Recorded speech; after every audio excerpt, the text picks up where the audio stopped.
दोस्तों, आपने तिरुपति बालाजी मंदिर का नाम तो सुना ही होगा।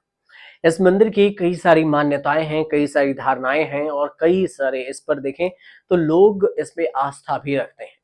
लेकिन तिरुपति मंदिर के प्रसाद में लेकर जो खुलासा हुआ है, उससे आप भी चौंक जाएँगे और पूरे देश भर के लोग इस खबर को सुनकर चौंक रहे हैं। दरअसल कहा गया है कि तिरुपति मंदिर के प्रसाद में फिश ऑयल मिलने की पुष्टि हुई है। अब ये पुष्टि हुई आंध्र प्रदेश के मुख्यमंत्री चंद्रबाबू नायडू ने तिरुपति मंदिर के प्रसाद में घी के जगह पर जानवरों की चर्बी और मछलियों के तेल का इस्तेमाल करने का आरोप लगाया। इसके बाद सैंपल जांच के लिए भेजे गए और जांच के बाद अब रिपोर्ट सामने आई है जिसमें फिश ऑयल मिलने की बात कही गई है। अब इसी को लेकर 18 तारीख को सीएम ने पूर्व मुख्यमंत्री जगन मोहन रेड्डी पर आरोप लगाया और जगन मोहन राज में तिरुपति मंदिर के प्रसाद में घी की जगह जानवरों की चर्बी मिलाई गई। एक कार्यक्रम के दौरान नायडू ने कहा और ये भी कहा था कि प्रसाद में घी की जगह पर जानवरों की चर्बी और घटिया क्वालिटी का सामान इस्तेमाल किया जाता है। उन्होंने ये भी कहा कि हमने ये सुनिश्चित किया कि प्रसाद में असली घी, साफ सफाई और अच्छी क्वालिटी का ध्यान रखा जाए। अब इनके बयान और इसके आरोप के बाद सीएम नायडू के इस बयान पर जगन मोहन रेड्डी की पार्टी वाईएसआरसीपी ने भी जवाब दिया, जिसमें कहा गया कि चंद्रबाबू नायडू ने दिव्य मंदिर तिरुपति बालाजी की पवित्रता और करोड़ों हिंदुओं की आस्था को नुकसान पहुंचाकर बहुत बड़ा पाप कर रहे हैं। ये भी कहा गया कि चंद्रबाबू नायडू द्वारा तिरुपति के प्रसाद पर की गई टिप्पणी बेहद ही घटिया है। मनुष्य जन्म जन्म में कोई भी व्यक्ति ऐसे शब्द नहीं बोलता और ना ही ऐसे आरोप लगाता। एक बार फिर यह साबित हो गया है कि राजनीति के लिए चंद्रबाबू नायडू कुछ भी गलत करने से नहीं हिचकिचाएंगे।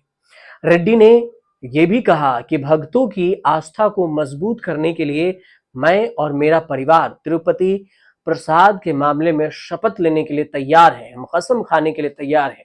क्या चंद्रबाबू नायडू भी अपने परिवार के साथ शपथ लेने के लिए तैयार हैं?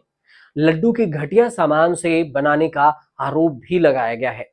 आपको ये भी बता दें कि तिरुपति के श्री वेंकटेश्वर मंदिर में तिरुपति लड्डू चढ़ाया जाता है, जिसका संचालन तिरुमाला तिरुपति देवस्थानम टीटीडी करता है। एनडीए विधायक दल की बैठक को संबोधित करते हुए सीएम नायडू ने यह दावा किया कि तिरुपति मंदिर में बालाजी मंदिर में लड्डू की घटिया सामग्री से बनाया जाता है। घी की जगह पशु वसा मतलब फैट इस्तेमाल किया जाता है। सीएम ने जोर देकर कहा कि जब शुद्ध घी का इस्तेमाल किया जा रहा है और मंदिर में हर चीज को अब सैनिटाइज किया जा रहा है जिससे गुणवत्ता में सुधार किया जा सके। तिरुपति बालाजी का वास्तविक नाम, अब इनकी प्रसिद्धि समझिए कि इनके वास्तविक नाम वेंकटेश्वर स्वामी है, जो स्वयं भगवान विष्णु है। धार्मिक मान्यताओं के अनुसार से ये कहा गया है कि भगवान श्री वेंकटेश अपनी पत्नी पद्मावती के साथ तिरुमाला में निवास करते हैं। मान्यता है कि वो भी जो भी भक्त सच्चे मन से भगवान वेंकटेश के सामने प्रार्थना करते हैं, उनकी सभी मुरादें पूरी हो जाती है। भक्त अपनी श्रद्धा के मुताबिक यहाँ आकर तिरुपति मंदिर में अपने बाल दान कर देते हैं। इस अलौकिक और चमत्कारी मंदिर से कई रहस्य भी जुड़े हुए हैं। ऐसा भी कहा जाता है कि भगवान वेंकटेश्वर स्वामी की मूर्ति पर बाल लगे हैं, जो कि असली है। यह बाल कभी भी उलझते नहीं हैं और हमेशा मुलायम रहते हैं। मान्यता ये भी है कि यहाँ भगवान खुद विराजमान है। श्री वेंकटेश्वर स्वामी के मंदिर से 23 किलोमीटर की दूरी पर एक गांव है, जहां पर गांव वालों के अलावा कोई भी बाहरी व्यक्ति एंट्री नहीं लेता। इस गांव के लोग की अनुशासनता है और इतने अनुशासन है, इतने नियमों का पालन करते हैं कि जीवन व्यतीत करते हैं कि मंदिर में चढ़ाए जाने वाले पदार्थ जैसे कि फूल फल, दही घी दूध मक्खन, ये सब कुछ इसी गांव से जाता है। अपने चमत्कारों के लिए मशहूर इस मंदिर में हर साल लगभग 650 करोड़ रुपए से ज्यादा का डोनेशन मिलता है, इन्हें चढ़ावा मिलता है। मौजूदा समय में अगर देखें तो मंदिर के पास लगभग 1000 किलो सोना, 12,000 करोड़ रुपए की एफडी और 1100 से ज्यादा अचल संपत्ति है, जो कि लगभग 888.889 एकड़ की जमीन में फैली हुई है, जिसमें कृषि भूमि और असेट्स भी शामिल है।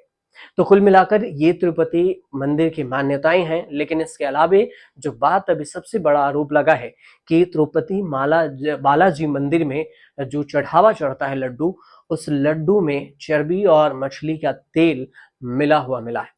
हालांकि इस मामले को लेकर क्या ये किसी झोल से या फिर किसी साजिश के तहत इसमें मिलाकर टेस्ट करवाया गया है, जांच की गई है इसकी, या फिर ये वास्तविकता है, ये आगे के विषय के भी जांच का सवाल है।